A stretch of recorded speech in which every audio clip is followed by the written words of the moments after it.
Hey everybody, welcome back to the channel. In today's video, I'm going to show you how to reactivate Instagram account after temporarily deactivated. So what I'm going to do is just tap on profile icon, tap on these three bars and just tap on settings, scroll down a little bit and tap on this delete account.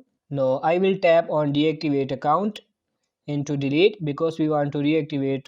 Of course, I am going to deactivate it. It's gonna ask me why are you deactivating it. I am just gonna say I just need a break, and then it's gonna ask you for your password again. So I'm gonna fill in that password and then just hit temporarily deactivate account and hit yes.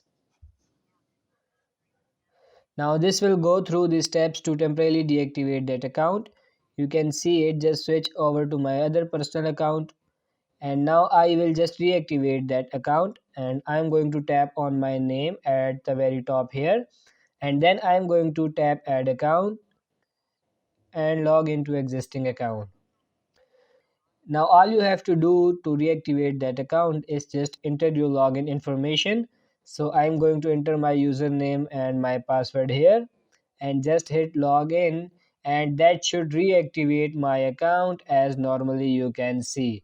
Now I have my normal account. So that's it, and I hope you found this video helpful for you. If it is, leave a like and subscribe to the channel. Thank you.